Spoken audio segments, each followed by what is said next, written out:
നമ്മുടെ മത്സ്യത്തൊഴിലാളിനെ വെച്ചുകൊണ്ടാണ് ഇത് പൂർത്തിയാക്കുമെന്നുണ്ടെങ്കിൽ ഈ ഹാർബർ പൂർത്തിയാകും. അല്ലെങ്കിൽ ഒരിക്കലും ഇവർ പറയും ആനേന് കൊണ്ടുവന്ന ആള് പൂനേന് കൊണ്ടുവന്ന ആളെന്ന് പറഞ്ഞിട്ട് ഇങ്ങനെ കുറച്ച് കാര്യങ്ങളൊക്കെ പറയും. അവിടെ നിന്നാണ് ആൾ വന്നത്. 12 നോട്ടിക്കലൊക്കെ പോയാൽ ചായ കുടിക്കാൻ പൈസ കിട്ടുന്ന കാര്യം ബുദ്ധിമുട്ടാണ്. ചായ കുടിക്കാൻ പോലും പൈസ കിട്ടത്തില്ല. നമ്മളിപ്പോൾ നടത്തുന്നത് ആഴക്കടൽ മത്സ്യബന്ധനമാണ് നടത്തിക്കൊണ്ടിരിക്കുന്നത്. ഈ ആഴക്കടലിൽ പോയാൽ മാത്രമേ നമുക്ക് മത്സ്യത്തൊഴിലാളിക്ക് എന്തെങ്കിലും കിട്ടത്തുള്ളൂ. ഏറ്റവും കൂടുതൽ മത്സ്യസമ്പത്ത് ജനിക്കുന്ന ഒരു സമയമാണ് ജൂൺ, ജൂലൈ, ഓഗസ്റ്റ് എന്ന് പറയുന്നത്. അങ്ങനെ ഈ 3 മാസങ്ങളിലാണ്. എന്തുകൊണ്ടാണ് ഇവർക്ക് മത്സ്യത്തൊഴിലാളിക്ക് ഒരു വീട്, ഒരു കടലെടുത്ത് പോയാൽ അവർക്ക് വീടും സ്ഥലവും ഇവർ തന്നെ വാങ്ങിച്ചു കൊടുക്കാൻ ബുദ്ധിമുട്ടുന്ന കാര്യം? അവർ 6 ലക്ഷം രൂപ കൊടുത്തിട്ട് ഒരു സ്ഥലം മേടിക്കുന്നു. 6 ലക്ഷം രൂപ, ബാക്കി 4 ലക്ഷം രൂപ കൊണ്ട് ഇവിടെ ഒരു വീട് കെട്ടാൻ പറ്റുന്നത്? കടലിൻ്റെ ശക്തിനെ കുറിച്ച് പഠിച്ചാൽ നമുക്ക് ഒരു ഉള്ള കാലം പഠിച്ചാൽ അത് പഠിച്ചു തീരാൻ സാധ്യതയില്ല. കടലിൻ്റെ ആഴം എന്ന് പറയുന്നത് അങ്ങനെയാണ്. കടലിൻ്റെ ശക്തി എന്ന് പറയുന്നത് അതാണ്. എത്ര തിരമാലയായിരുന്നാലും നീന്തി വരും. ഈ നാട്ടിലുള്ള എല്ലാവർക്കും അറിയാം. 5 തെങ്ങിലുള്ള എല്ലാ ആൾക്കാർക്കും അറിയാം. അത്രയും വേണ്ടി ഇവിടെ ഹെലികോപ്റ്റർ ഇറക്കണമെന്ന് പറഞ്ഞിട്ട് അവർ ഇരുന്ന് ഇങ്ങനെ ഒരു രണ്ടാൾ പിന്നെ വെള്ളവും കമന്ന് അങ്ങനെ വെള്ളത്തിൻ്റെ പുറത്ത് കയറി ഇരുന്നാൽ ഇപ്പോഴത്തെ മത്സ്യത്തൊഴിലാളിക്ക് അത് നീന്താൻ പറ്റത്തില്ല. അതിൽ കാരണം എന്തെന്നറിയാമോ? ഇന്ന് കുടിച്ച് അവരുടെ കണ്ണുമൊക്കെ പുകഞ്ഞ് അവരുടെ ഹൃദയമൊക്കെ പുകഞ്ഞിരിക്കുന്ന ഒരു സമയമാണ്. അതുകൊണ്ട് നീന്താനൊന്നും ഇന്നത്തെ മത്സ്യത്തൊഴിലാളികളൊന്നും പറ്റത്തില്ല. ടീച്ചർ പറഞ്ഞിട്ടുണ്ട്, കാപ്പിൽ മുതൽ കൊല്ലംകോട് വരെ നമ്മുടെ കര നഷ്ടപ്പെടുന്നു. 2016 ടീച്ചർ 2019 മരിക്കുന്നു. ഒരു മത്സ്യത്തൊഴിലാളി കടലിൽ പോകുമ്പോൾ അവർ അമ്മയും സഹോദരങ്ങളൊക്കെ പ്രാർത്ഥനയും കാര്യമായിട്ടൊക്കെ ആയിരിക്കുന്നത്. എപ്പോഴും എൻ്റെ മക്കൾ പോയിട്ട് അല്ലെങ്കിൽ എൻ്റെ ഭർത്താവ് പോയിട്ട് വരാൻ വേണ്ടി. ഞാൻ പറയുന്നത് ഇനി ഒരു അമ്മമാരുടെ കണ്ണുനീര് ഈ ഹാർബറിൽ വരുവാൻ പാടില്ല. ഈ BJP എന്ന് പറയുമ്പോൾ വലിയ ഒരു താല്പര്യമില്ലാത്ത ഒരു ആളാണ്. കാര്യം ഞാൻ അത്രയ്ക്കും വേണ്ടിയില്ല. ഞാൻ വളരെയേറെ കോൺഗ്രസിനെ സ്നേഹിക്കുന്ന ഒരു വ്യക്തിയാണ്. വോട്ട് കൊടുത്താൽ മോദിക്ക് തന്നെ വോട്ട് കൊടുക്കണമെന്നാണ്. ഞാൻ കാരണം എന്തെന്ന് കേട്ടപ്പോഴാണ് പുള്ളി പറയുന്നത്, ഇവിടെ ഏറ്റവും കൂടുതൽ വികസനം ഈ രാജ്യത്ത് ചെയ്യുന്ന ഒരു വ്യക്തി ഉണ്ടെങ്കിൽ മോദിയാണ്.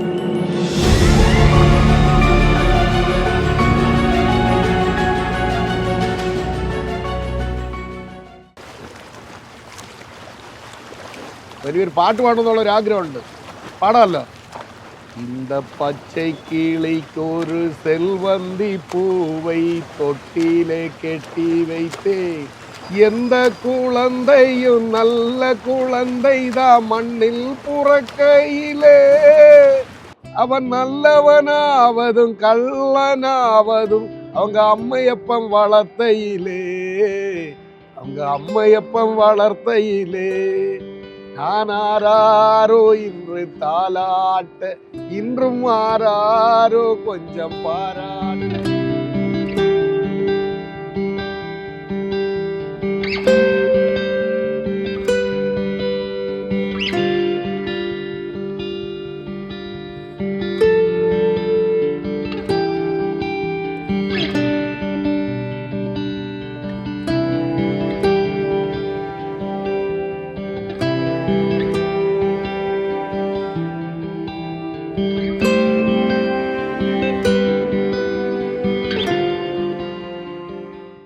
ഒരുപാട് സന്തോഷം. ഇത്രയും നേരം നമ്മൾ ഉൾക്കടലിലായിരുന്നു. അവിടുത്തെ മനോഹാരിതയും അത്ഭുതങ്ങളും ഒക്കെ ഞാനും കണ്ടു. പ്രേക്ഷകരിലേക്ക് നമുക്ക് എത്തിക്കാനായിട്ട് പറ്റി. അവിടെ നിന്ന് ഒരു വലിയ യാത്രയല്ലേ, കണ്ടൽക്കാടുകളൊക്കെ താണ്ടി ചേട്ടൻ്റെ ഈ ഒരു ചെറിയ ബോട്ട് യാർഡിലേക്കാണ് നമ്മൾ ഇപ്പോൾ എത്തിച്ചേർന്നിരിക്കുന്നത്. കടലിൻ്റെ അലകളിൽ നിന്ന് ചേട്ടൻ്റെ ബോട്ടുകളെല്ലാം സംരക്ഷിക്കാൻ വേണ്ടി ബോട്ടുകൾ സുരക്ഷിതമായി വെക്കുന്ന ഒരു സ്ഥലമാണ് ഇവിടെ.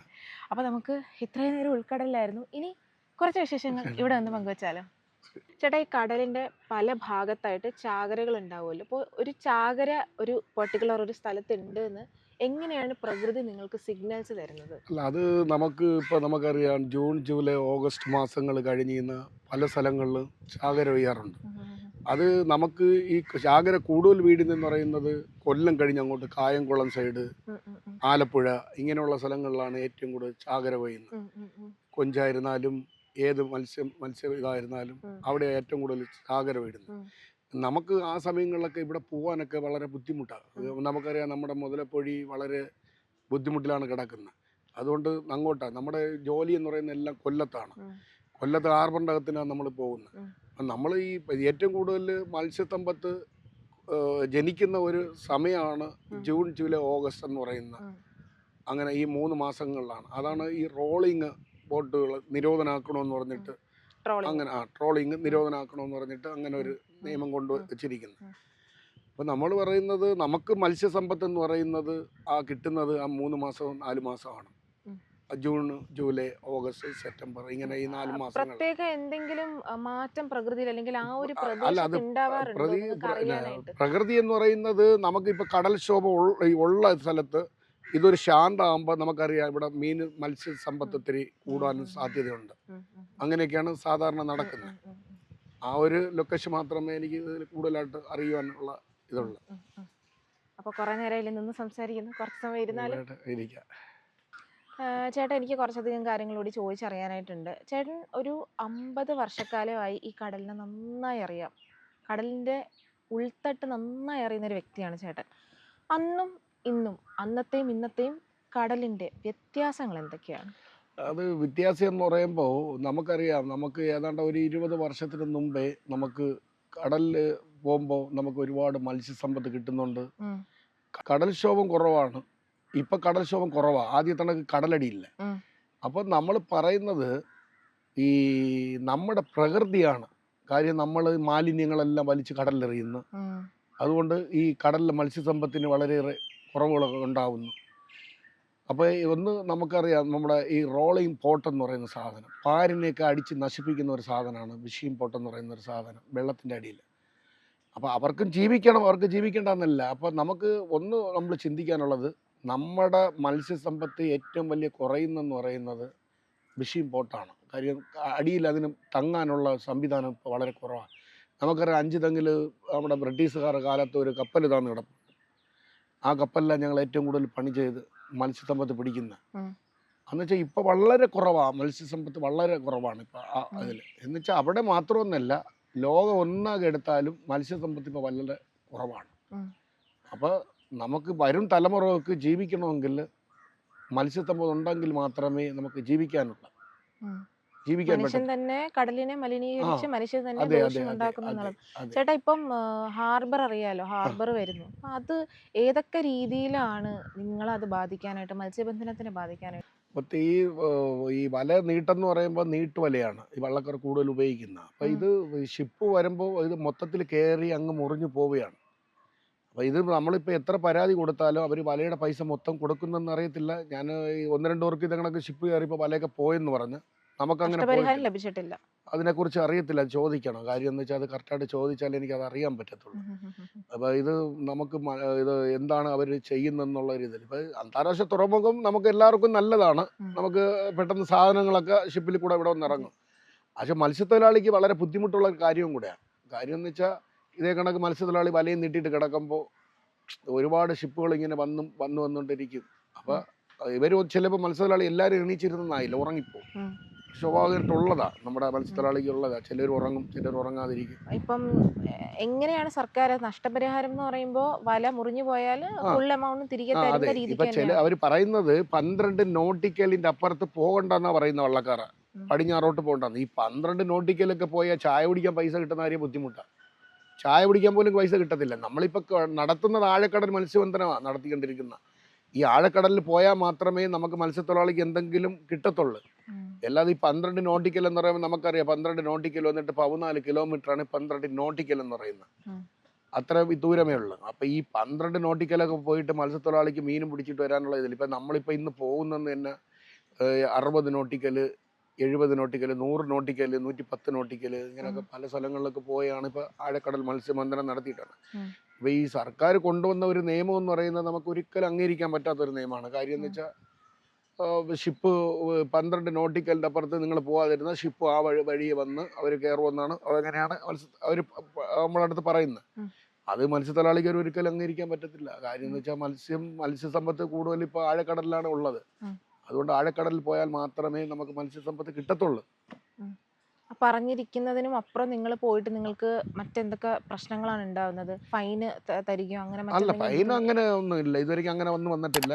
12 നോട്ടിക്കലിൻ്റെ അപ്പുറത്തൊക്കെ നമുക്കിപ്പോൾ തന്നെ നമ്മളിപ്പോൾ പോയി ഇന്നിപ്പോൾ പോയ സ്ഥലം തന്നെ 12-13 നോട്ടിക്കലായി. അപ്പം നമ്മൾ പറയുന്നത് അതെ. അപ്പം നമ്മൾ 12-13 നോട്ടിക്കലിലൊക്കെ പോയിട്ട് വന്നിട്ടെന്ന് പറഞ്ഞാൽ നമുക്ക് മീൻ പണ്ടൊക്കെ മീൻ ഇവിടെ വന്ന് കിടന്ന് പിടിക്കാൻ ആളില്ലാത്ത കാലഘട്ടങ്ങളൊക്കെ ഉണ്ടായിരുന്നു.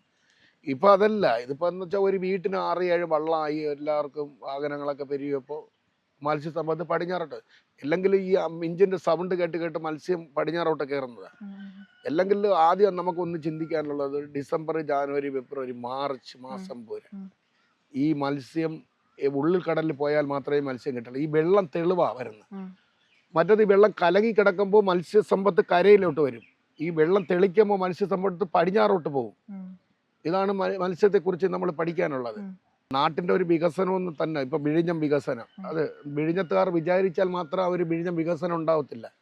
നമുക്കറിയാം ഒരു അന്യ സംസ്ഥാനത്തിലുള്ള ഏതാണ്ട് ഒരു 5 രാജ്യത്തേറെങ്കിലും അവിടെ വരുമ്പോൾ മാത്രമാണ് ഒരു വികസനം. അതിനെക്കുറിച്ച് പറയാന്നുണ്ടെങ്കിൽ ഒരു കട, ഇപ്പോൾ ഒരു മത്സ്യത്തൊഴിലാളി അവിടെ നിന്ന് ജോലി ചെയ്താൽ അവർക്ക് 1,00,000 രൂപയുടെ മത്സ്യം കിട്ടിയാൽ അവർക്ക് 60,000 രൂപയും അവിടെ ചിലവഴിച്ചിട്ട് 40,000 രൂപ കൊണ്ട് അവിടുത്തെ ഈ തമിഴ്നാട് തൊട്ട് അവർ തിരിക്കുന്നത്. അതിൽ കാരണം എന്തെന്ന് വെച്ചാൽ പെട്രോൾ വാങ്ങിക്കുന്നു, മണ്ണെണ്ണ മേടിക്കുന്നു, ഈ ഡീസൽ മേടിക്കുന്നു. അങ്ങനെ ഈ പല കാര്യങ്ങളൊക്കെ അവർ ഈ പൈസ നാട്ടിൽ ചിലവാക്കിയ. മദ്യം കുടിക്കുന്നവരും കാണും, മദ്യം കുടിക്കാത്തവരും കാണും, പിന്നെ ഭക്ഷണം കഴിക്കുന്നവർ, അതൊക്കെ എല്ലാം ഈ പൈസ 40% കൊണ്ട് അവർ പോകുന്നത്. 60% ഒരു നാട്ടിൻ്റെ വികസനം എന്ന് പറയുന്നത് അതാണ്. അതിനെയാണ് വികസനം എന്ന് പറയുന്നത്. അല്ലാതെ വികസനം എന്ന് പറയുന്നത് നമ്മുടെ ഒരു സ്വന്തം നാട്ടിൽ ഇരുന്നിട്ട് അന്യ സംസ്ഥാനത്തുള്ള ആൾക്കാർ കയറാൻ പാടില്ല എന്ന് പറഞ്ഞിട്ട് ഉണ്ടായിക്കഴിഞ്ഞാൽ അതൊരു വികസനം ഒരിക്കലും ആകത്തില്ല. നമുക്ക് ഇപ്പം കേന്ദ്ര സർക്കാർ ഇതിപ്പം നമുക്ക് ഏത് പദ്ധതി കൊണ്ടാണ് നമ്മുടെ ഇപ്പോൾ ഒരു അന്താരാഷ്ട്ര തുറമുഖം ചെയ്യുന്നത്? എന്തെല്ലാം കേന്ദ്രത്തിൻ്റെ പണമാണ്. കേന്ദ്രത്തിൻ്റെ പണം കൊണ്ടാണ് ഏറ്റവും കൂടുതൽ ഒരു വികസനം ഉണ്ടാക്കുന്നത്. നാട്ടിൻ്റെ വികസനം എന്ന് പറഞ്ഞാൽ കേന്ദ്രമാണ് ഏറ്റവും കൂടുതൽ കൊടുക്കുന്നത്. നമ്മുടെ സംസ്ഥാനം 20% എങ്കിൽ 80% ആരാ കൊടുക്കുന്നത്? കേന്ദ്രമാണ് കൊടുക്കുന്നത്. അപ്പോൾ അതേ കണക്ക് തന്നെ ഇവിടുത്തെ കടലടിയിലൊക്കെ ഒരുപാട് വീടുകളൊക്കെ നഷ്ടമായിട്ടുണ്ട്. ഒത്തിരി വീടുകളൊക്കെ നഷ്ടമായിട്ടുണ്ട്. അവർ കൊടുക്കുന്ന എത്ര ശതമാനമാണ്? ഈ 10 ലക്ഷം രൂപയാണ് കൊടുക്കുന്നത്. എന്തുകൊണ്ടാണ് ഇവർക്ക് മത്സ്യത്തൊഴിലാളിക്ക് ഒരു വീട്, ഒരു കടലെടുത്ത് പോയാൽ അവർക്ക് വീടും സ്ഥലവും ഇവർ തന്നെ വാങ്ങിച്ചു കൊടുക്കാൻ ബുദ്ധിമുട്ടുന്ന കാര്യം? അവർ 6 ലക്ഷം രൂപ കൊടുത്തിട്ട് ഒരു സ്ഥലം മേടിക്കുന്നു. 6 ലക്ഷം രൂപ, ബാക്കി 4 ലക്ഷം രൂപ കൊണ്ട് എവിടെ ഒരു വീട് കെട്ടാൻ പറ്റുന്നത്? ഇന്ന് ചുടുകെട്ട പോലും ഒരു വെട്ടുകല്ലിന് പോലും 4 ലക്ഷം രൂപ തികയത്തില്ല ഒരു വീട് പണിഞ്ഞാൽ. നമുക്കറിയാനുള്ളതാ കാര്യം എന്ന് വെച്ചാൽ 10 ലക്ഷം രൂപ കൊടുക്കുന്നെങ്കിൽ ഒരു 6 ലക്ഷം രൂപ സ്ഥലത്തിന് കൊടുക്കുന്നു, 4 ലക്ഷം രൂപ വീട് വയ്ക്കാൻ കൊടുക്കുന്നു. അപ്പം നമ്മൾ പറയുന്ന അതല്ല, വീടും സ്ഥലവും സർക്കാർ വെച്ച് കൊടുക്കണമെന്നാണ് നമ്മുടെ ഒരു ആഗ്രഹം, മത്സ്യത്തൊഴിലാളിയുടെ ഒരു ആഗ്രഹം. അത് സർക്കാർ മുൻഗണന എടുത്ത് ചെയ്യണം. ഏത് പാർട്ടിയെ ഭരിച്ചോട്ടെ അവർ ചെയ്യണമെന്നാണ് നമ്മുടെ ഒരു മത്സ്യത്തൊഴിലാളിയുടെ ആഗ്രഹം. ചേട്ടാ, നേരത്തെ കടലിന്റെ ശക്തിയെ കുറിച്ച് എങ്ങനെയാണ് ഈ ഒരു 50 വർഷക്കാലം കടലിനെ നന്നായി അറിയുന്ന ഒരാൾ? കടലെന്ന് പറയുന്നത് ഇരുമ്പിനെയൊക്കെ ഒടിച്ചു കളയുന്നതാണ് കടലെന്ന് പറയുന്ന ഒരു സംവിധാനം. നമുക്കറിയാം ഇപ്പൊ ഈ സുനാമി എടുത്ത സമയത്ത് ഈ നമ്മുടെ ഈ മണക്കുടി എന്ന് പറയുന്ന സ്ഥലത്ത് 100 വർഷത്തെ ഗ്യാരണ്ടിക്ക് വേണ്ടി ഒരു പാലം പണിഞ്ഞു കൊടുത്ത് ഒരൊറ്റ ദിവസം കൊണ്ട്, ചില മണിക്കൂർ കൊണ്ട് ആ അടിച്ച അടിയിൽ അവിടുത്തെ പാലത്തിൻ്റെ പീസ് ഇന്നു പോലും കണ്ടുപിടിക്കാൻ ആർക്കും സാധിക്കുന്നില്ല, ഒരു പീസ്. അതെന്തുകൊണ്ടാണ്? കടലിൻ്റെ ശക്തിനെ കുറിച്ച് പഠിച്ചാൽ നമുക്ക് ഉള്ള കാലം പഠിച്ചാൽ അത് പഠിച്ചു തീരാൻ സാധ്യതയില്ല. കടലിൻ്റെ ആഴം എന്ന് പറയുന്നത് അങ്ങനെയാണ്. കടലിൻ്റെ ശക്തി എന്ന് പറയുന്നത് അതാണ്. നമുക്ക് അറിയാം ഇപ്പോഴാണ് നമുക്ക് കടൽ ശാന്തമായി വരികയാണോ? ഇപ്പം ശാന്തമാണ് കടല്, ഇപ്പം ശാന്തമാണ്. എന്ന് വെച്ചാൽ നമുക്ക് ആദ്യത്തെ ഇതെന്ന് പറയുന്നത്, നമുക്ക് ഈ ജൂൺ, ജൂലൈ, ഓഗസ്റ്റ് മാസങ്ങളിൽ വന്നാൽ ഒരുപാട് പെട്ട മത്സ്യത്തൊഴിലാളികൾ ജോലിക്ക് പോകത്തില്ല. ഇപ്പം എല്ലാം പോവാ. ഇപ്പം അവർക്ക് എങ്ങനെ വേണമെങ്കിലും പോവാം. കാര്യം എന്ന് വെച്ചാൽ ഇപ്പം ഈ 2 ഇഞ്ചിന്, ഞാൻ നേരത്തെ ഒരു പോയിന്റ് പറഞ്ഞില്ലേ, കേരളത്തിൽ ആദ്യമായിട്ട് 2 ഇഞ്ചിൻ വെച്ച് ഓടുന്ന ഒരു വ്യക്തിയാണ് ഞാൻ. എന്നുവെച്ചാൽ എൻ്റെ ബുദ്ധി കൊണ്ടിട്ട് ഞാനിങ്ങനെ ചിന്തിച്ചിട്ടാണ് അപ്പോൾ എന്നെ പേരിങ്ങനെ പറഞ്ഞ് ഇവൻ്റെ കിറുക്കായതുകൊണ്ടാണ് ഇവൻ ഇങ്ങനെ 2 ഇഞ്ചിന് വെച്ച് ഓടുന്നതെന്ന് പറഞ്ഞു. അപ്പോൾ നമ്മൾ പറയുന്നത് ഏതൊരു മനുഷ്യന് ഏതൊരു പ്രവൃത്തി ചെയ്ത് അത് ജയിച്ചതിൻ്റെ ശേഷം മാത്രമാണ് അവൻ നല്ലതോ ചള്ളോ തിരിച്ചറിയാനുള്ളത്. അപ്പോൾ ആ സമയത്തൊക്കെ എന്നെ ഒരുപാട് കളിയാക്കിയിട്ടുണ്ട്. ഇതങ്ങ് വിജയിക്കത്തില്ല, അങ്ങനെയാണ് ഇങ്ങനെയാണ്. ഞാൻ സ്വയമേ ചിന്തിച്ചത് 2 ഇഞ്ചം വെച്ച് പോയി കഴിഞ്ഞ് 1 ഇഞ്ച് ട്രാവലായാൽ 1 ഇഞ്ച് ലോഡി നമുക്ക് കര എത്താൻ സാധിക്കും. അല്ലെങ്കിൽ വരുന്ന കാറ്റിൻ്റെ കൂടെ നമ്മൾ ഒഴുകി പോയിക്കൊണ്ടെങ്കിൽ ഇഞ്ചിന് കംപ്ലൈൻ്റ് ആയാൽ എങ്ങനെയാണ് വരുന്നത്? പണ്ടുള്ള അപ്പച്ചന്മാരൊക്കെ ഒരുപാട് പേര് കാണാതെ പോയെന്ന് പറയുന്നത് ഇങ്ങനെ ഒരു വാഹനത്തിൽ കൂടെ പോയോണ്ടാണ്. ഏതാണ്ട് എൻ്റെ ഓർമ്മയിൽ ഈ അന്ന് വലുതായിട്ട് ഈ ഇഞ്ചിൻ ഇതൊക്കെ ഇല്ല. ഈ കൂടുതലുള്ളതെന്ന് വെച്ചാൽ കട്ടമരമൊക്കെയാണ്. അന്ന് പിന്നെ ഞാൻ തന്നെ ഇപ്പം എനിക്കിപ്പോൾ 7 വള്ളമുണ്ട്. അപ്പോൾ ഈ 7 വള്ളം ഉണ്ടാക്കുമ്പോൾ എനിക്ക് 3 കട്ടമരം ഉണ്ടായിരുന്നു ആ പ്രായത്തിൽ. ഞാൻ കല്യാണം കഴിക്കുമ്പോൾ എനിക്ക് 3 കട്ടമരം സ്വന്തമായിട്ടുള്ള ആളാണ്. ഈ നാട്ടിൽ എല്ലാവർക്കും അറിയാം. ഞാനിവിടെ ഈ കടലിന് ഏറ്റവും കൂടുതൽ തുഴക്കുന്ന ഒരു വ്യക്തിയാണ്. കുഴക്കുന്നത് മാത്രമൊന്നല്ല നീന്തലെന്ന് വെച്ചാൽ അന്ന് ഈ വള്ളം പടിഞ്ഞാറ് കൊണ്ട് ആക്കി കൊടുക്കുന്നതിന് ജോലിക്കാർക്ക് 2000 രൂപ ഉണ്ടെങ്കിൽ എനിക്ക് 1000 രൂപ തരും. ഞാൻ പടിഞ്ഞാറ് കൊണ്ട് കൊടുത്തിട്ട് ഞാൻ ചാടിയും നീന്തി വരും. എത്ര തിരമാലയായിരുന്നാലും നീന്തി വരും.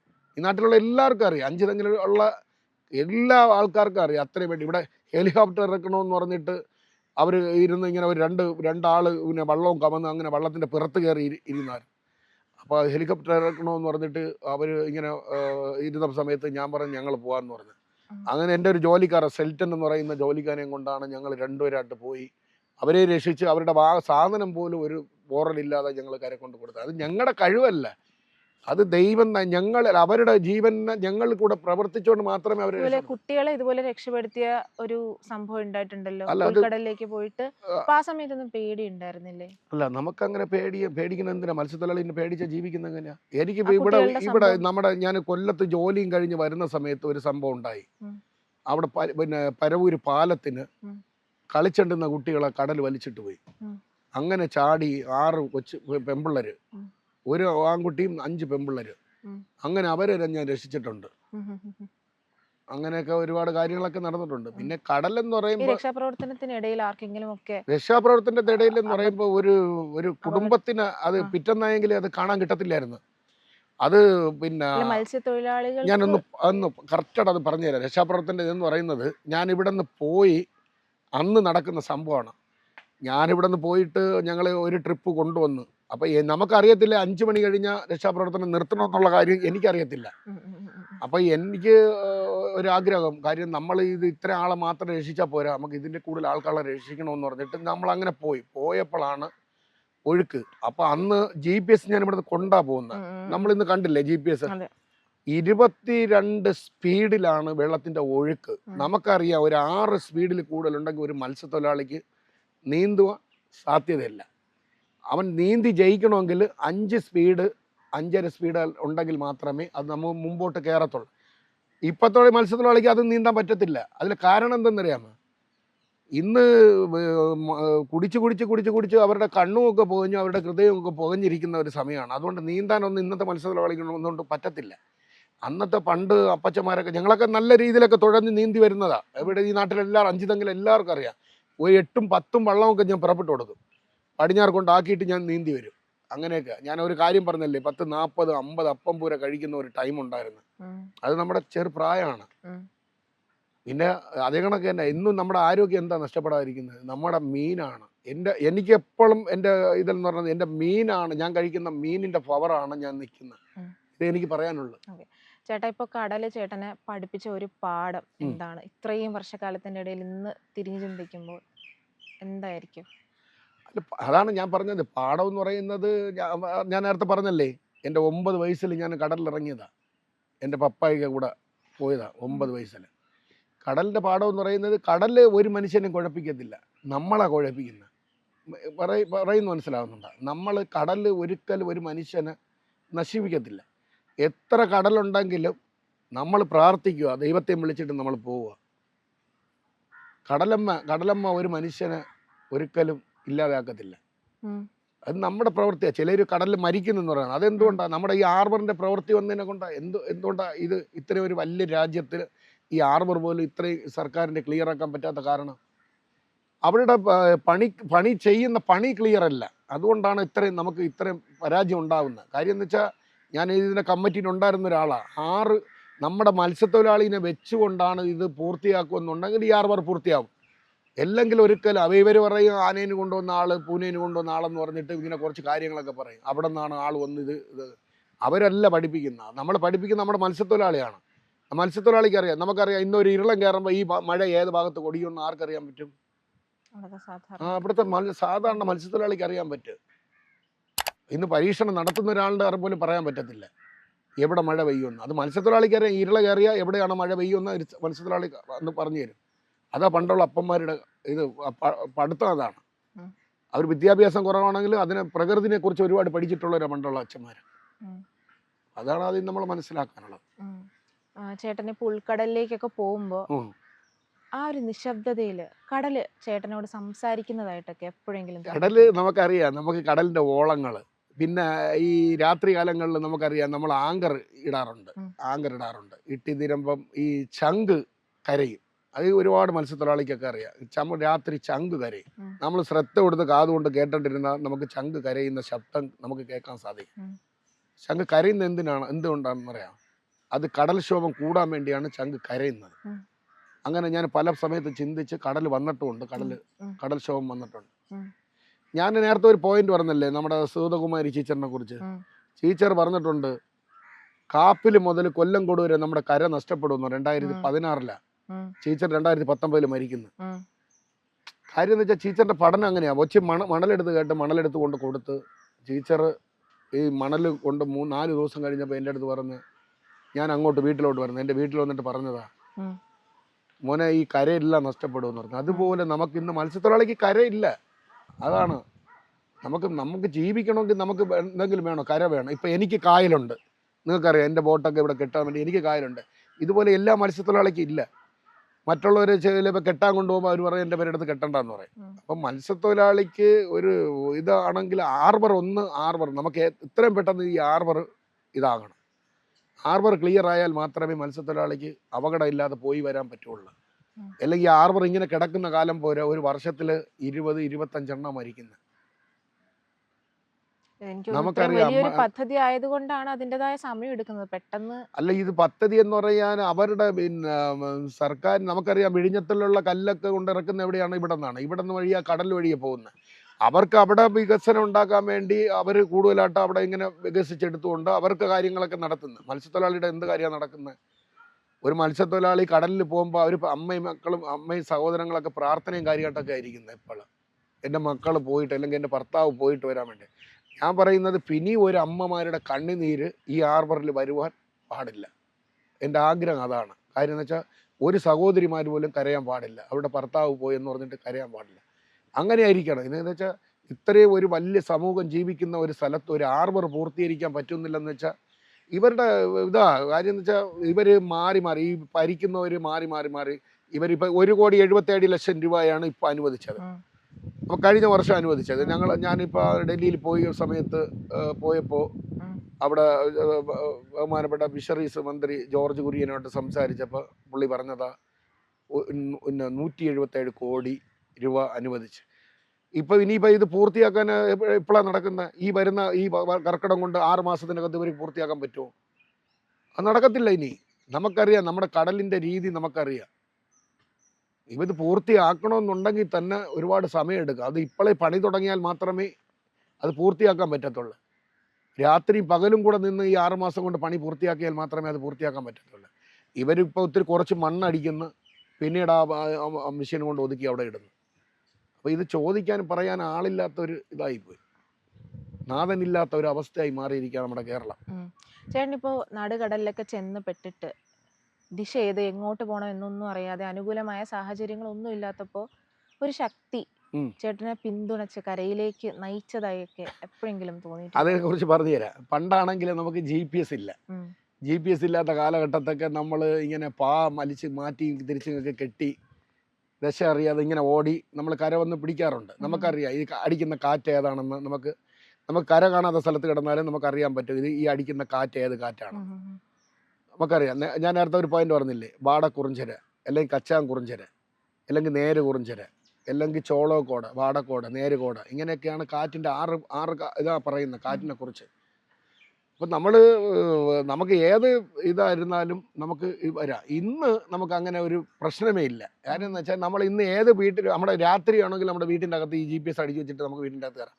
അതുകൊണ്ട് ഇന്ന് ഏത് രാത്രിയും പോയിട്ട് പാരിൽ പോയി ആങ്കർ ചെയ്യുന്നത്. പണ്ടാണെങ്കിൽ അങ്ങനെ ആങ്കർ ചെയ്യാൻ പറ്റത്തില്ല രാത്രിയൊക്കെ പോയി. പിന്നെ അന്ന് ഏതാണ്ട് ഒരു 10-20 കിലോമീറ്ററിലൊക്കെ പോകുന്ന പണ്ടുള്ള അപ്പച്ചന്മാരൊക്കെ ഈ വെള്ളിക്കണിയും പിടിച്ച് ഇടാറുണ്ട്. അതിനായി നമ്മുടെ പപ്പായ ഇന്ന് അങ്ങനെ ഇട്ടുകൊണ്ടാണ് ഈ വാണം പാത്താൻ എന്ന് പറഞ്ഞ് പേരിട്ടത്. വാനത്തെ നോക്കി കണിയും കെട്ടി വിടുന്ന ഒരു ഇതായതുകൊണ്ട്. അപ്പോൾ അതൊക്കെ ഒരു കാലഘട്ടങ്ങൾ. ഞാൻ പറയുന്നത് അതല്ല, ഇനി വരും തലമുറക്ക് എന്താണ് കടലിൽ ജീവിക്കാൻ. എനിക്കടുത്തൊരു ജന്മം ഉണ്ടെങ്കിൽ ഞാൻ ഇനിയും വീണ്ടും കടലിൽ എനിക്ക് ജീവിക്കണമെന്നാണ് എൻ്റെ ആഗ്രഹം. അതാണ്. അത്രത്തോളം സ്നേഹിക്കുന്ന, ഞാൻ കടലിനെ ഒരുപാട് സ്നേഹിക്കുന്ന ആളാണ്. കടലിനെ ഒരുപാട് അതെ. കാര്യം എന്ന് വെച്ചാൽ ഒരു മാതാവും മാതാവിനെ മക്കളെ എങ്ങനെ അന്നദാതാവാണ്. നോക്കുന്നു അതുപോലെയാണ് ഉം. കടലിനെ. ഉം. കടൽ ഞങ്ങളെ നോക്കുന്ന അങ്ങനെയാണ് കടലിനെ. ഇത് കടലിന് നമ്മൾ അതേ കണക്ക് പോലെയാണ്. കടലെന്ന് പറയുന്ന നിസ്സാര കാര്യമൊന്നുമല്ല. കടലെന്ന് പറയുന്ന ഒരു ശക്തിയാണ്.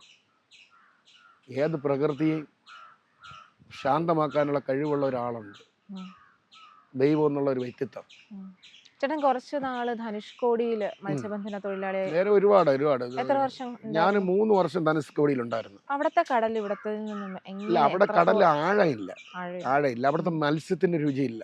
മത്സ്യം, മീന്, അവിടുത്തെ എന്ത് മീൻ കഴിച്ചാലും രുചി കാണത്തില്ല. നമുക്ക് പിന്നെ അതുപോലെ ഒരു മീന് നമ്മുടെ കേരള കടലിൽ നമ്മൾ ഇതുവരേക്കും കണ്ടിട്ടില്ല.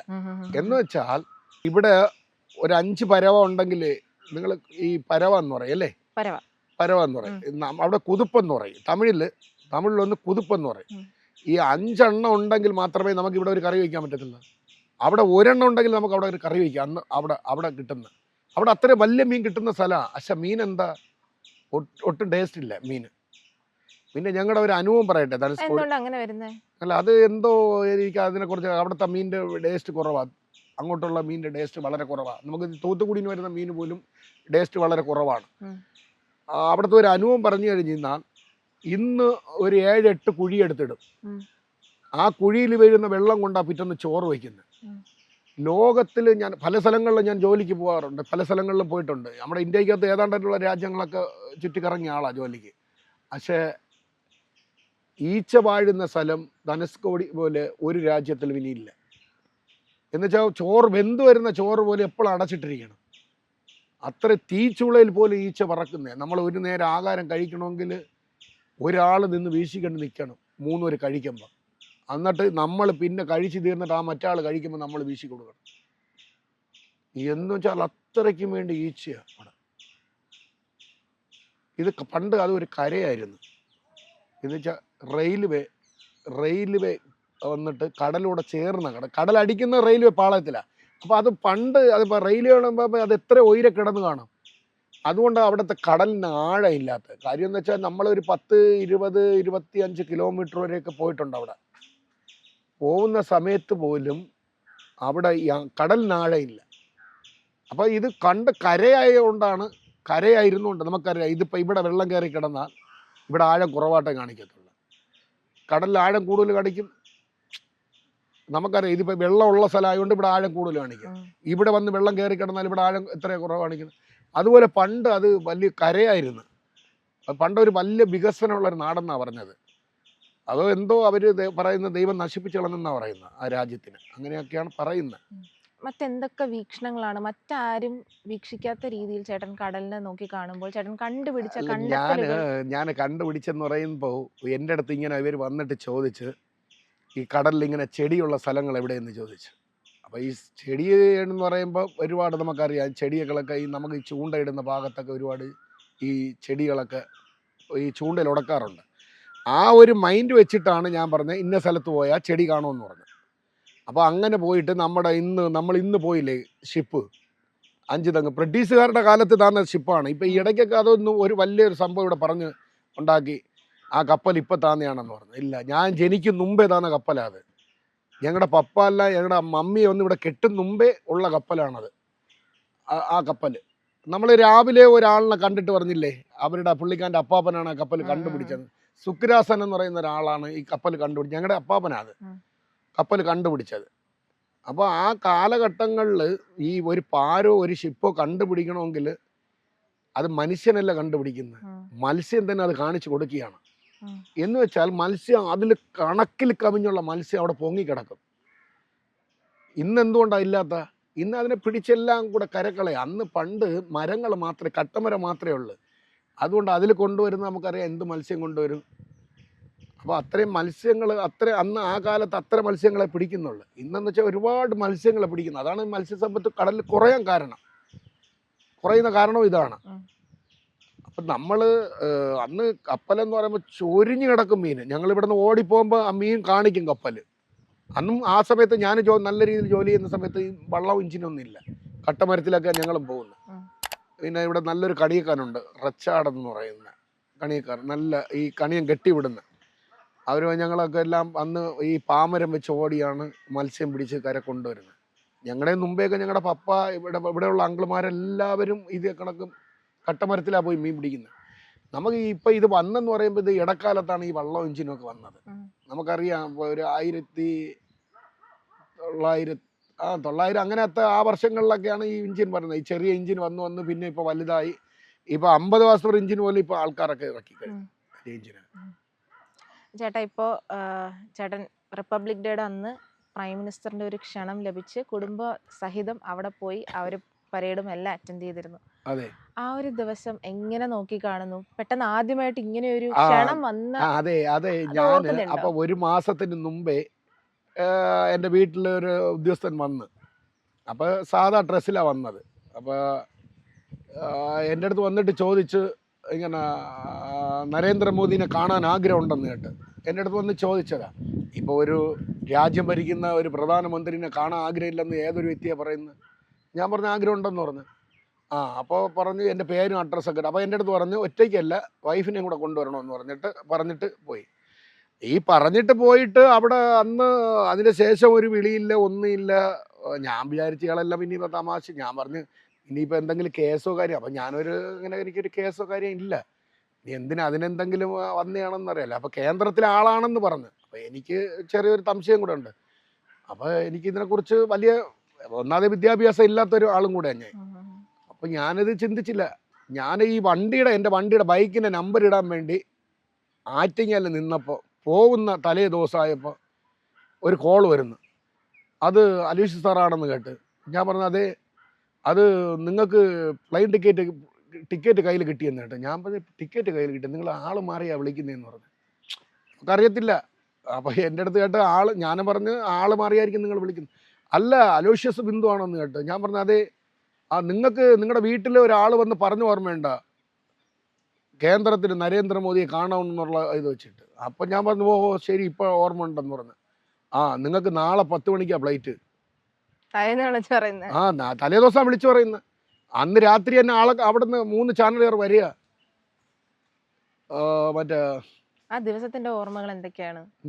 ആ ദിവസത്തിന്റെ ഓർമ്മ എന്ന് വെച്ചാൽ അത് ഒരിക്കലും മറക്കാൻ പറ്റില്ല. ഇവിടെ നിന്ന് പോകുമ്പോൾ തന്നെ അങ്ങോട്ട് ഫ്ലൈറ്റാ, ഇവിടെ നിന്ന് ഫ്ലൈറ്റിൽ പോയി അവിടെ പോയി ഇറങ്ങി. തണുപ്പെന്ന് വെച്ചാൽ പറയണ്ട, ഭയങ്കരമായ തണുപ്പ്. പിന്നെ ആദ്യം പോയ വാക്കിൽ കഴിക്കാൻ ഭക്ഷണമൊക്കെ കൊണ്ടുവന്ന് ഇതാക്കി. പിന്നെ റൂമൊക്കെ കൊണ്ട് കാണിച്ചെന്ന് വെച്ച് റൂം 22,500 രൂപ റൂം വാടക എനിക്ക് വൈഫിനും കൂടെ. ഇത് എന്ന് വെച്ചാൽ ഞാൻ സ്വർഗത്തിൽ കിടക്കുന്ന കണക്കില്ല കിടന്നത് സത്യം പറയാന്നുണ്ടെങ്കിൽ. അപ്പോൾ ഇങ്ങനെ ഇരുന്ന സമയത്ത് എനിക്ക് ഈ BJP എന്ന് പറയുമ്പം വലിയ ഒരു താല്പര്യമില്ലാത്ത ഒരു ആളാണ്. കാര്യം ഞാൻ അത്രയ്ക്ക് വേണ്ടിയില്ല. ഞാൻ വളരെയേറെ കോൺഗ്രസിനെ സ്നേഹിക്കുന്ന ഒരു വ്യക്തിയായിരുന്നു. ഈ ഇടയ്ക്ക് വെച്ചിട്ടാ ഇപ്പോൾ ഇടയിൽ വെച്ചാൽ എനിക്കൊരു സംഭവം കടലിൽ വെച്ചുണ്ടായി. എൻ്റെ ഒരു വള്ളം എഞ്ചിന് CPM ഒരു പയ്യൻ എന്നെ വള്ളം എഞ്ചിന് നശിപ്പിച്ച് കളഞ്ഞു. അതിൽ ഞാൻ കേസ് കൊടുത്തിട്ട് പോലും പാർട്ടി ഇടപെട്ടില്ല. 14 വാർഡിലും പൈസ കൊടുക്കുന്ന ഒരു വ്യക്തിയാണ്. ഇവിടെ 14 വാർഡുണ്ട് കോൺഗ്രസ്സിന്. 14 വാർഡിലും ഞാൻ പൈസ കൊടുക്കുന്ന ഒരു വ്യക്തിയാണ്. എന്നിട്ട് എന്നെ അവർ ഇത് സ്നേഹിച്ചില്ല. അപ്പം ഞാൻ വിചാരിച്ച എന്നെ പൈസയ്ക്ക് വേണ്ടി മാത്രമാണ് ഇവർ സ്നേഹിക്കുന്നത്, എൻ്റെ ഒരു ആവശ്യം എന്നെ സ്നേഹിക്കില്ലെന്ന് പറഞ്ഞിട്ട് അങ്ങനെ ഇതായി. ഞാൻ പിന്നെ അവിടെ പോയപ്പോൾ ഞാൻ പറഞ്ഞല്ലേ മുസ്ലിം സഹോദരൻ എന്നെ കണ്ടിട്ട് ഇങ്ങനെ പറഞ്ഞ, അത് ഗുജറാത്തിൽ പോർബന്തർ എന്നുള്ള സ്ഥലത്തുള്ള മുസ്ലിം സഹോദരനാണ് എന്നെ കണ്ടിട്ട് ഇങ്ങനെ ചോദിച്ചത്. പിന്നെ ഞാൻ ഇങ്ങനെ ചോദിച്ച് നിങ്ങൾ എവിടെ നിന്നാണെന്ന് പറഞ്ഞു. അപ്പോൾ പിന്നാണ് പോലെ പറഞ്ഞ് ഗുജറാത്തിലായിരുന്നു, പോർബന്തറാണ്. അപ്പോൾ ഈ ഗുജറാത്ത് എവിടെയാണ് പോർബന്തർ എവിടെയാണെന്നുള്ള കാര്യം എനിക്കൊന്നും അറിയത്തില്ല, എനിക്കിതിനെക്കുറിച്ച് അറിയാനും പിടിക്കാനൊന്നും ഇല്ല. അപ്പോൾ ഞാൻ പറഞ്ഞു നിങ്ങൾ അപ്പോൾ പറഞ്ഞ മുസ്ലിമാണ്. പുള്ളിക്ക് തമിഴ് ഒത്തിരി അറിയാം. അവർ മറ്റേ കൂടെ വന്നവരൊക്കെ ഹിന്ദിയാണ് പറയുന്നത്. അപ്പോൾ തമിഴ് എനിക്കറിയാം, ഒത്തിരി അറിയാമെന്നുള്ള ഞാൻ എന്തെങ്കിലും തമിഴിൽ സംസാരിച്ചപ്പോൾ പുള്ളി പറഞ്ഞ് ഇങ്ങനെ വോട്ട് കൊടുത്താൽ മോദിക്ക് തന്നെ വോട്ട് കൊടുക്കണമെന്ന്. ഞാൻ കാരണം എന്തെന്ന് കേട്ടപ്പോഴാണ് പുള്ളി പറയുന്നത് ഇവിടെ ഏറ്റവും കൂടുതൽ വികസനം ഈ രാജ്യത്ത് ചെയ്യുന്ന ഒരു വ്യക്തി ഉണ്ടെങ്കിൽ മോദിയുണ്ട്. അതുകൊണ്ടാണ് പറഞ്ഞത്. അപ്പോൾ പിന്നെ അതും കൂടെ കേട്ടപ്പോൾ പിന്നെ എനിക്ക് കോൺഗ്രസിനെ ഒട്ടും സ്നേഹിക്കാനുള്ള മനസ്സില്ല. കാര്യം എന്ന് വെച്ചാൽ ഞങ്ങളുടെ പാരമ്പര്യം 8 തലമുറയാണ്. ഞാൻ എൻ്റെ അമ്മയുടെ കാലം മുതൽ എൻ്റെ അമ്മൂമ്മയുടെ കാലം മുതൽ എല്ലാം അങ്ങ് പക്കാ കോൺഗ്രസ്സുകാരാണ്. ഈ കോൺഗ്രസ്സുകാർക്ക് പറ്റുന്ന അബദ്ധം അറിയാം എന്താണെന്ന്? അവർക്ക് പറ്റുന്ന അബദ്ധം എന്ന് പറയുന്നത് കോൺഗ്രസ്സിൽ നിരന്തരം കോൺഗ്രസ് വോട്ട് കൊടുക്കുന്നവരല്ല പ്രശ്നം, അവരുടെ ആവശ്യമില്ല. ഈ ആരെങ്കിലും വേറൊരു പാർട്ടിയിൽ നിന്ന് ഒരാൾ വരികയാണെങ്കിൽ അവരെ തലപ്പത്ത് പൊക്കിക്കൊണ്ട് കിടക്കും. അന്ന് ബാക്കി എന്തായി? അവിടെ ചെന്ന് അവിടെ പോയിട്ട് അങ്ങനെ അപ്പം ഞങ്ങൾ 3 ദിവസമാണ് ഞങ്ങൾ അവിടെ തങ്ങിയത്. 3 ദിവസം അങ്ങോട്ടും ഇങ്ങോട്ടും ഫ്ലൈറ്റ് ടിക്കറ്റ്. ഭക്ഷണമെന്ന് പറയാൻ ഞാൻ എൻ്റെ ജീവിതത്തിൽ ഞാൻ ഇതുവരെയ്ക്കും അങ്ങനെ കഴിച്ചിട്ടില്ല. എന്താ കഴിച്ചെന്നൊക്കെ ഓർമ്മ? കഴിച്ച ഓർമ്മ എന്നത് കേട്ടാൽ അത് ഒരിക്കലും പറഞ്ഞു കൊണ്ടാൻ പറ്റത്തില്ല. എന്ത് വേണമെങ്കിലും പോയി എടുത്ത് കഴിച്ചോളണം. ഈ ചിക്കൻ തന്നെ ഒരു 7-8 പേഷനിലൊക്കെ ചെയ്ത് വെച്ചിരിക്കുന്നവർ. ഈ സാധാ ചിക്കനിലൊക്കെ എല്ല് ഒരു പീസെങ്കിലും കാണുമല്ലേ, ഇതിനൊരു എല്ലില്ല, ബോൺലെസ്.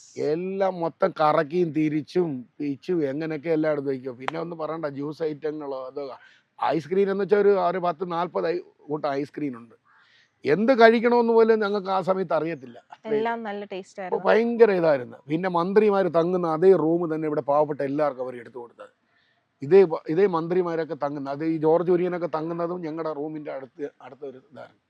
അവരാ പറഞ്ഞ ഹോട്ടലിൻ്റെ ഒരു വട്ടമൊക്കെ സംസാരിച്ച് ഞാനുമായിട്ടൊക്കെ നല്ല പരിചയമായി. അങ്ങനെ ഒരു മലയാളി ഉണ്ടായിരുന്നു, എറണാകുളത്തുള്ള ആളാണ്. ആ പുള്ളിയോട് ഇങ്ങനെ ചോദിച്ചാൽ പറയുന്നത് അവർ തങ്ങുന്ന അതേ ചാർജാണ് നിങ്ങൾക്ക് ഈ റൂമിന്. ആ ദിവസത്തെ പരേഡ് കണ്ടതൊക്കെ ഓർക്കുന്നുണ്ട്? പരേഡ് കണ്ടെന്ന് വെച്ചാൽ നമ്മൾ ഒന്നും പറയണ്ട. അത് ഞാൻ ആദ്യമായിട്ടാണ് നേരിട്ട് ഇതെല്ലാം കാണുന്നത്. എനിക്ക് അങ്ങനെ കാണാൻ ഒരു അവസരം കിട്ടിയതിന് ദൈവത്തിന് കോടി നന്ദി ഞാൻ ആദ്യം പറയാണ്. പിന്നെ പ്രത്യേകിച്ച് ഞാനിപ്പോൾ ഇപ്പോൾ വരുന്ന ഇലക്ഷനും മോദി സാറിൻ്റെ വോട്ട് കൊടുത്തത്. കാര്യം എന്ന് വെച്ചാൽ ഞങ്ങളുടെ വീട്ടിലെല്ലാവരും, കാര്യം എന്ന് വെച്ചാൽ നമുക്ക് ഒരു നന്മ ചെയ്യുന്ന ഒരു വ്യക്തിക്ക് നമ്മൾ ഒരിക്കലും തിന്മ ചെയ്യുവാൻ പാടില്ല, നന്മ തന്നെ ചെയ്യണം തിരിച്ച്. ദൈവം നമ്മളെ അനുഗ്രഹിക്കണമെങ്കിൽ ദൈവത്തിന് നമ്മൾ എന്ത് കൊടുക്കണം? ദൈവത്തിന് നമ്മുടെ പൈസ ആവശ്യമില്ല, നമ്മുടെ പ്രാർത്ഥന ദൈവത്തിന് ആവശ്യമാണ്. അതാണ് പറയുന്നത്. ചേട്ടാ, ഇപ്പോഴത്തെ പുതിയ തലമുറയോട്, യുവാക്കളോട് ചേട്ടന് മത്സ്യബന്ധനത്തെ പറ്റി എന്താണ് പറയാനുള്ളത്? മത്സ്യബന്ധനത്തെക്കുറിച്ച് പറയാം, നമ്മുടെ പുതുതലമുറയ്ക്ക് നമ്മളൊന്നും തന്നെ പഠിപ്പിച്ചു കൊടുക്കേണ്ട കാരണങ്ങളില്ല. കാരണം എന്ന് വെച്ചാൽ ഇപ്പോൾ കമ്പ്യൂട്ടർ യുഗത്തിലാണ് എല്ലാം. ഇത് നമുക്കറിയാം. നമ്മുടെ പണിയെന്ന് പറയുന്നത് ഇപ്പോൾ എല്ലാം പണ്ടത്തെ കണക്ക് കൈ കൊണ്ട് എല്ലാം കൂടുതൽ പ്രവൃത്തി എല്ലാം. നമുക്കിപ്പോൾ പറയാം, നമ്മൾ എക്കോ ബിറ്റ് ചെയ്യുമ്പോൾ നമുക്ക് മീനുള്ള സ്ഥലം. പിന്നെ കടലിനെ സ്നേഹിക്കുന്നവർക്ക് ഏതൊരു കുറവും കടലമ്മ കുറവുണ്ടാക്കത്തില്ല. അവർ കടലിനെ സ്നേഹിക്കുക, കടലിനെ അവരുടെ സ്വന്തം അമ്മയെ പോലെ സ്നേഹിച്ചു കഴിഞ്ഞാൽ കടലൊരിക്കലും അവർക്ക് ദ്രോഹം ഉണ്ടാക്കാൻ സാധ്യമല്ല. എൻ്റെ അനുഭവം ഞാൻ പറയുന്നത്. ഇത് കാണുന്ന പ്രേക്ഷകരോട് എന്താ പറയാനുള്ളത്? പ്രേക്ഷകരോടുള്ള കാര്യമാണ് ഞാൻ പറഞ്ഞത്. കാര്യം എന്ന് വെച്ചാൽ കടലിനെ സ്നേഹിക്കുന്ന ഒരു വ്യക്തിക്ക് കടൽ കൊണ്ട് അവർക്കൊരു പ്രോബ്ലം ഉണ്ടാകത്തില്ല. എൻ്റെ അനുഭവമാണ് ഞാൻ പറയുന്നത്. കാര്യം എന്ന് ഞാൻ കടലിനെ അത്രയും സ്നേഹിക്കുന്ന ഒരു വ്യക്തിയാണ്. കടൽ കൊണ്ട് ഞാൻ ഇതെല്ലാം എൻ്റെ ഈ മത്സ്യസമ്പത്ത് കൊണ്ട് ഉണ്ടാക്കിയതാണ്. ഈ കാണുന്ന ബോട്ടുകളും ഞാൻ ഉണ്ടാക്കിയ പെരയിടങ്ങളൊക്കെ. അല്ലാതെ എനിക്ക് വലിയ തേങ്ങ വിട്ട് വരവോ എൻ്റെ അമ്മയുടെ അച്ഛൻ്റെ കുടുംബത്തിനുള്ള ഒരു ഇതൊന്നുമില്ല. എല്ലാം കടലിനാണ്. കടലെന്ന് പറയുന്നത് സ്നേഹമുള്ളൊരു ശക്തിയാണ്. നമ്മളെ അമ്മയെ എങ്ങനെ നമ്മൾ ആദരിക്കുന്നു അതുപോലെ കടലിനെ ആദരിക്കുക, ഇതേ ഉള്ളൂ. ഉൾക്കടലിൻ്റെ ആഴത്തിലേക്ക് പോയി ഒരുപാട് അറിവുകളും കാഴ്ചകളും അത്ഭുതങ്ങളും ഞാൻ ഇന്ന് നേരിട്ട് അറിഞ്ഞു, കണ്ടു, അത് നിങ്ങളിലേക്ക് എത്തിച്ചു. വളരെ തോട്ട്ഫുൾ ആയിട്ടുള്ള, ഇൻസൈറ്റ്ഫുൾ ആയിട്ടുള്ള ഒരു എപ്പിസോഡായിരുന്നു ഇന്നത്തേത്. ചേട്ടാ, നന്ദി. ஒளிமயமான எதிர்காலம் என் உள்ளத்தில் தெரிகிறது. இந்த உலகம் வாழும் பாடலோசை காதல் நிறைக்கிறது.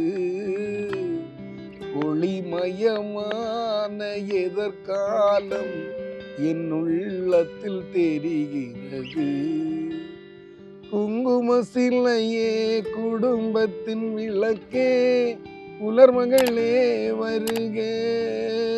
அந்த கோயிலில் வாழும் காமல் என்று கண்ணகியே வருக. மங்கள செய்தி மங்கையை என்றால் திருமகனே வருக. வாழும் வீடு வளரும் என்று குலமகனே வருக. ஒளிமயமான எதிர்காலம் என் உள்ளத்தில் தெரிகின்றது.